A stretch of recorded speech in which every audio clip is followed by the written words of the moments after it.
Hey Wealth Builders, it's Akiva and Misha, and welcome back to another episode of The Bemuse, where we are making sense of all things money for the bewildered and confused young adult. So in this episode, we'll be going over pretty much what we do every quarter, and that is our net worth update. Yep, as you guys know, the markets are pretty interesting around this time, and so we'll see where we land this quarter. And Go ahead. And we'll be going through this together. We actually have not looked at our retirement accounts and anything that has been affected by the fluctuations in the stock market. So we'll be kind of getting the reaction together. A little bit, because I put the numbers together, so I know what they are, but he's not looking at the numbers for the first time. So let's jump into it.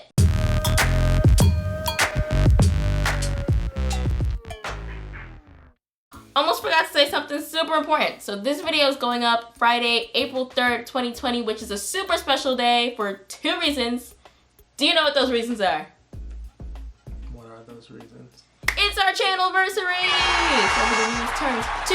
April 3rd, 2018 is when we posted our very first video. So our channel officially turns 2 today. So happy birthday to our brand. And it's also my mommy's birthday, so happy birthday, mommy! So first, let's start with our assets. So for Akiva, cash, the ending of the quarter was $29,790. A lot of cash this quarter. And for myself, I ended with $26,507. Liquid investments and retirement plans for Akiva, ending with $13,598, and for myself, $10,821.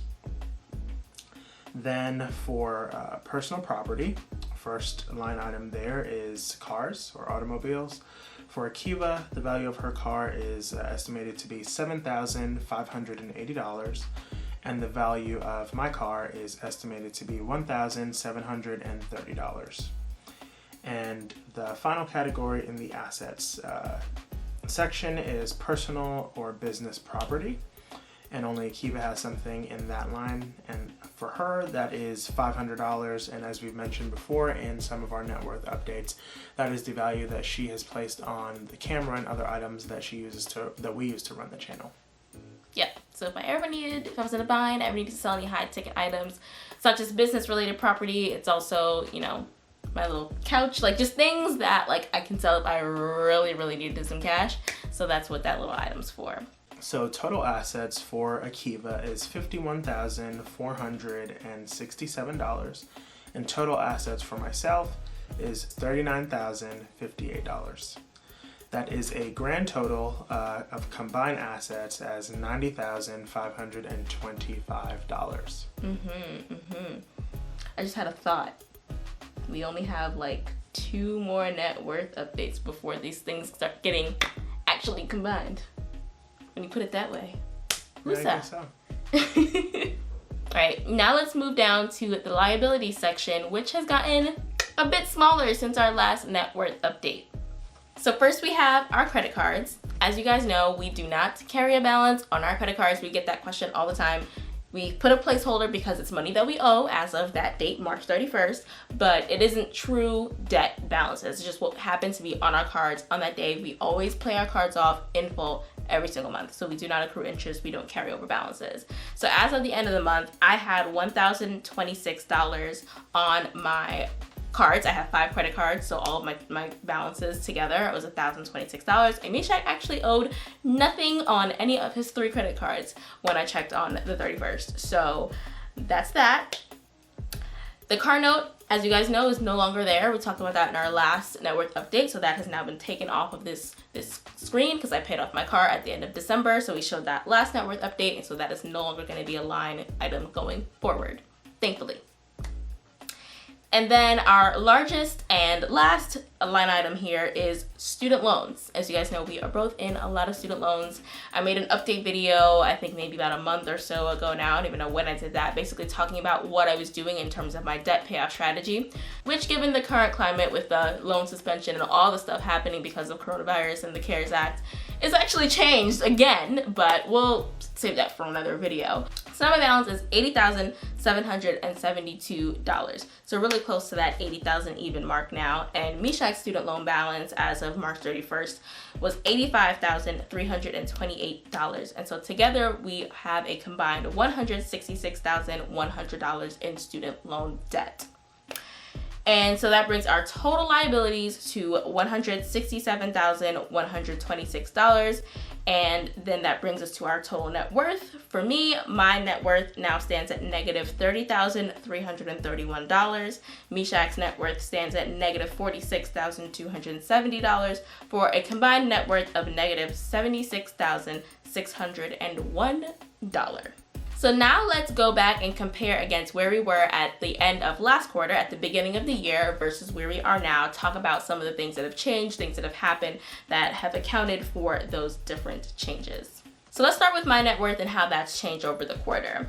So cash was by far the biggest contributor to my increase in net worth for this quarter. I started the year with just over $23,000 in cash, and now I have almost $30,000 in cash. So that was an increase of almost $7,000 in cash, which is almost 30% increase, 29% increase. And that was primarily due to the fact that in the first quarter, there's a lot happening. I had my tax refund come in, so that was a couple $1,000s. Had a bonus from work that came in, and so those things really account for most of that change. So first quarter of the year, I typically see a nice little bump in my net worth because of those items that typically come around in the first quarter of each year.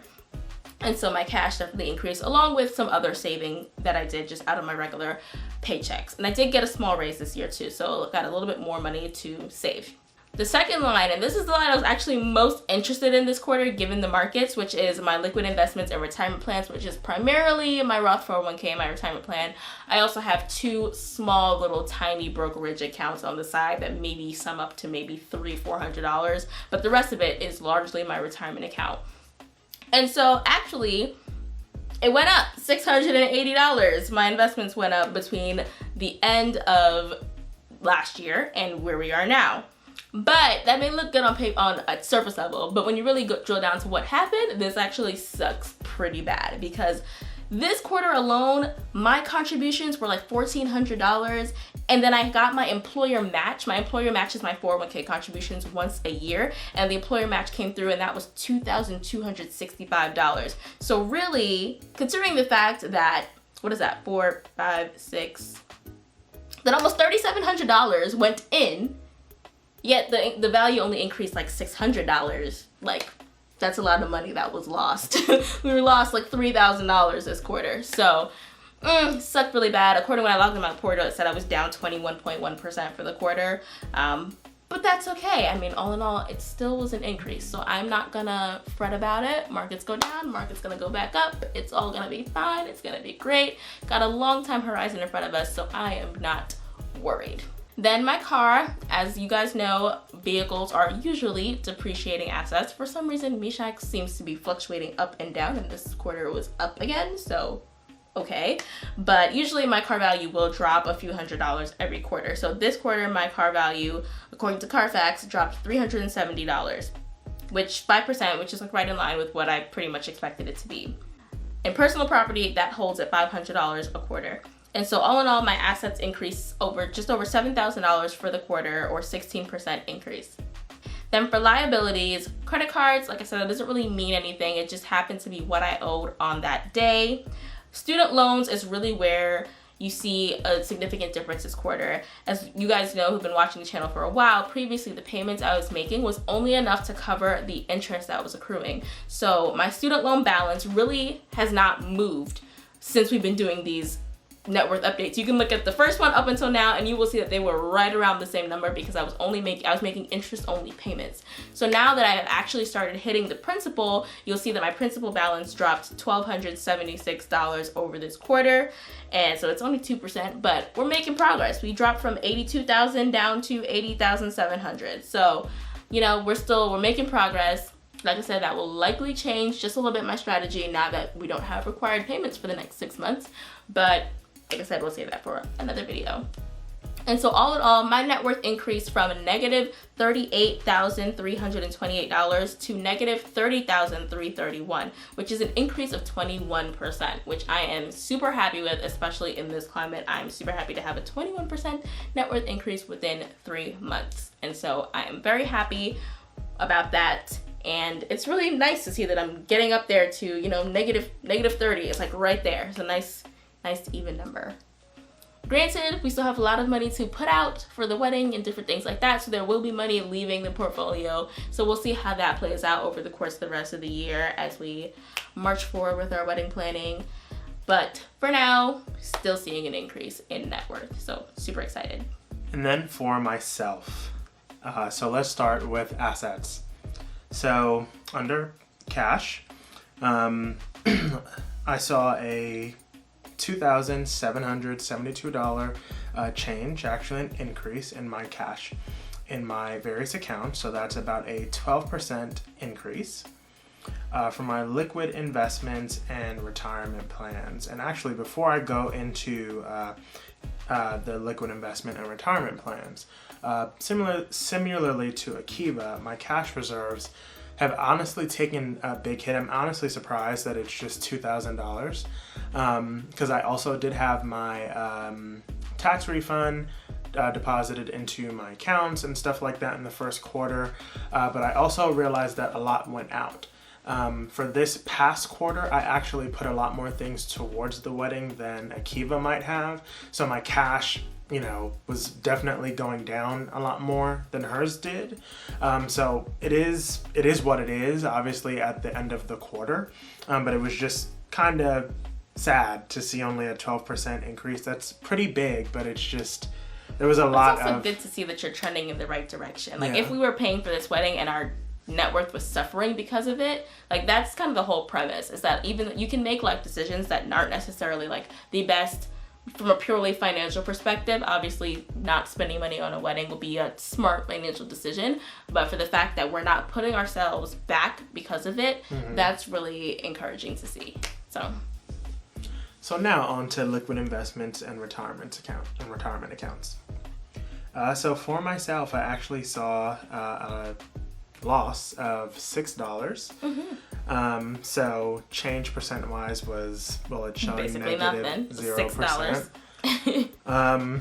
And again, I hadn't really looked at my accounts at all because I just thought that it was going to be horrendous, was going to be terrible.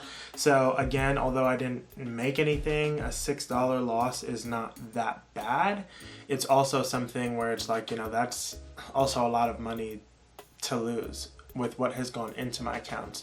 Unlike Akiva, my employer match as well as my contribution goes to my retirement account bi-weekly. So I haven't exactly done the math on how much it is. I wrote it down right here. So for the past quarter, my contributions as well as my employer's was $2,275 and some cents. And essentially I lost all of that. That's a lot of money to lose. But again, looking at it from quarter to quarter, to only lose $6 is not bad. But just the thought of kind of, you know, all of that went in, and unlike Akiva, there, just went nowhere.